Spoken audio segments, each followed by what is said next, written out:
की करोगे गलबा અંગ્રેજી જ કરતા છે. તો અમે લોકો આવી ગયા છે ગોલ્ડન ટેમ્પલ અને અહીંયા વિડીયોઝ અલાઉડ નથી. ફોન લઈ અને વિડીયો ડિલીટ કરી દેશે, પણ હજી એક વિડીયો બનાવું છું જો આ ડિલીટ ન થાય તો. અને નરોત્તમ છે અને મજા માણી રહ્યા છે ગોલ્ડન ટેમ્પલમાં.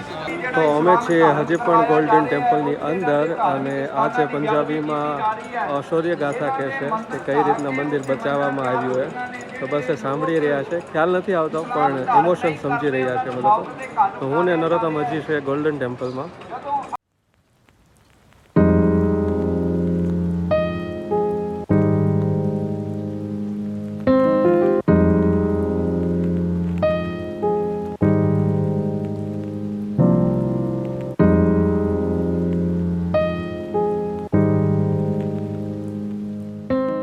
સંપૂર્ણ ભારતની યાત્રા કરતા કરતા આપણે લોકો આવી ચૂક્યા છે અમૃતસર. આપણે ગોલ્ડન ટેમ્પલ વિઝિટ કર્યું અને હવે આપણે આવી પહોંચ્યા છીએ જલિયાવાલા બાગ. જે તમને ખબર હશે કે દેશના માટે આપણા ભારતીયોએ પોતાના પ્રાણની આહુતિ આપી હતી. તો એ જગ્યા પર આપણે આવી ગયા છે અને આપણે આગળ જોશું કે એક્ઝેક્ટ કઈ જગ્યા છે ત્યાં આ કાંડ થયો હતો, જલિયાવાલા બાગ કાંડ, જે તમને ભણવામાં પણ આવે છે. તો આગળ જઈને જોઈએ. તો એક્ઝેક્ટલી આપણે એ જગ્યા પર છીએ જ્યાં જલિયાવાલા કાંડ થયો હતો અને તમને ગોળીના નિશાનો દેખાઈ શકે છે. જ્યારે આ ગાર્ડનમાં ભારતીયો આઝાદી માટે પ્રોટેસ્ટ કરી રહ્યા હતા ત્યારે અંગ્રેજોએ આને એકત્રિત કરી અને ગોળીઓનો વરસાદ કરી દીધો હતો અને બહુ બધા ભારતીયોના પ્રાણની આહુતિ આપી હતી દેશ માટે. તો આ જે તમને નિશાનો દેખાય છે એ બધા ગોળીઓના નિશાન છે. તમને જોઈને જ વિચાર આવે કે એ સમયે કેવો માહોલ થયો હશે, કે જ્યાં હડબડી હશે, માણસો એકબીજાનો જીવ બચાવવા માટે દોડતા હશે, ભાગતા હશે, એની ઉપર ગોળીઓનો વરસાદ થતો હશે. વિચારીને જ તે તમને ડર લાગી જાય. તો તમે વિચારો છો કે આ શું છે? તો આ એ કૂવો છે જ્યારે અંગ્રેજો દ્વારા ગોળીઓનો વરસાદ કરવામાં આવ્યો હતો. તો પોતાનો જીવ બચાવવા માટે ભારતીયો આ કૂવામાં કૂદવા લાગ્યા હતા, પણ બ્રિટિશરો એટલા બેરહેમ હતા કે એમણે તો બી કૂવામાં પણ ગોળીબારી કરી. અને અહીંયા લખ્યું છે એ પ્રમાણે 120 મૃતક શરીરો આ કૂવામાંથી નીકાળવામાં આવ્યા હતા. તો પગ ધ્રુજાવી દે એવી ઘટના થઈ હતી અને છીએ જલિયાવાલા બાગ. તો અમૃતસર આવીને પહેલાં આપણે ગયા અમૃતસરના ગોલ્ડન ટેમ્પલ, ત્યાંથી ગયા જલિયાવાલા બાગ અને હવે આપણે આવી પહોંચ્યા છીએ પાર્ટીશન મ્યુઝિયમ. જ્યારે ઇન્ડિયા અને પાકિસ્તાનનો બટવારો થયો હતો, પાર્ટીશન થયું હતું, તો આ એ મ્યુઝિયમ છે. તો એના લગતા બધી વસ્તુઓ હશે. તો અંદર જઈને જોઈએ કે પાર્ટીશન વખતની શું વસ્તુ જોવા મળે છે.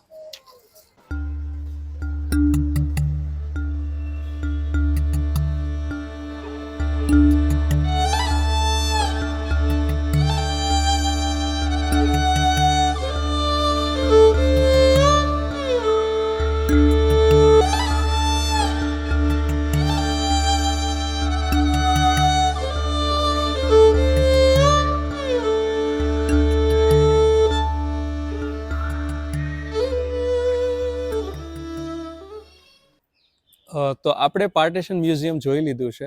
મ્યુઝિયમની અંદર એક બહુ જ મોટો નકશો હતો. એમાં એક નાનું એવું આપણું તળાજા હતું જે મેન્શન હતું. આ જોઈને ખૂબ આનંદ થયો. અને સાથે જ્યારે પાર્ટીશન થયું, ગાંધીજીને જ્યારે શૂટ કરવામાં આવ્યા, જ્યારે ઇન્ડિયા આઝાદ થયું, એ બધા ઓરિજિનલ ડોક્યુમેન્ટ, નોટ છે, એ ટાઈમની ટ્રીટી સાઇન થયેલી છે, એ બધું જ ત્યાં અવેલેબલ હતું. જોયું, ખૂબ મજા આવી અને નીકળી ગયા છીએ મ્યુઝિયમની બહાર અને હવે જશું આગળ બીજી કોઈક જગ્યા પર. તો વિડીયોમાં બન્યા રહો, મળીએ આગળ. તો નરોત્તમ કરી રહ્યો છે અમૃતસર ઇન્ફોર્મેશન કિયોસ્કમાં કંઈક સળી અને પ્લેસીસ જોઈ રહ્યો છે કે હવે નેક્સ્ટ પ્લેસ શું ફરવા જેવું છે. અને બસ આ છે મ્યુઝિયમ અને આપણે નીકળી ગયા છીએ. જોઈએ નવું પ્લેસ કાંઈ મળે તો ત્યાં વિઝિટ કરીએ અને પરત ફરીએ હોટલે. તો અમે લોકો જઈ રહ્યા છીએ અટારી બોર્ડર અને જે તમને સામે દેખાય છે એ છે ખાલસા કોલેજ. અહીંના જે મહારાજા હતા એનું પહેલાં મહેલ હતું, પણ હવે એને ખાલસા કોલેજમાં કન્વર્ટ કરી દેવામાં આવ્યું છે. આ છે નરોત્તમ. અમે આપણી ગુજરાતની અતુલ રિક્ષાની મજા માણતા માણતા જઈ રહ્યા છીએ. તો પાર્ટીશન મ્યુઝિયમ જોયું. હવે આપણે લોકો આવી ગયા છે અટારી બોર્ડર. આ જે 3 મિત્રો છે કાશ્મીરથી છે, આ ભાઈ છે બનારસથી અને આપણે છે ગુજરાતથી. 3 સ્ટેટના માણસો ભેગા થઈ ગયા છે અને હવે જાય છે અંદર બોર્ડર જોવા. તો બન્યા રહો વિડીયોમાં, આગળ મળીએ આપણે. તો આવી ગયા છે ઇન્ડિયા પાકિસ્તાન બોર્ડર. આ નરોત્તમ છે બનારસી ભાઈ અને કાશ્મીરી જઈ રહ્યા છે અંદર. આવી ગયા છે અટારી બોર્ડર અને કરી રહ્યા છે અંડર એન્ટ્રી અને એની જ સાથે લહેરાય છે શાનથી આપણો ઇન્ડિયાનો ફ્લેગ. તો મળીએ હવે અંદર.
તો આવી ગયા છે બહાર.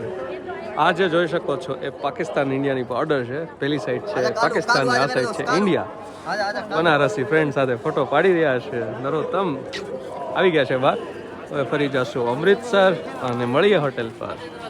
વાગ્યા છે 7:30 અને આપણે લોકો ફરીવાર આવ્યા છે અમૃતસરના ગોલ્ડન ટેમ્પલ. સવારે દર્શન નહોતા થયા એટલે અત્યારે આવ્યા, પણ અત્યારે પણ બહુ ભીડ છે. તો જોઈએ દર્શન થાય છે કે નહીં. તો દર્શન કરીને મળીએ બહાર આપણે ફરીવાર.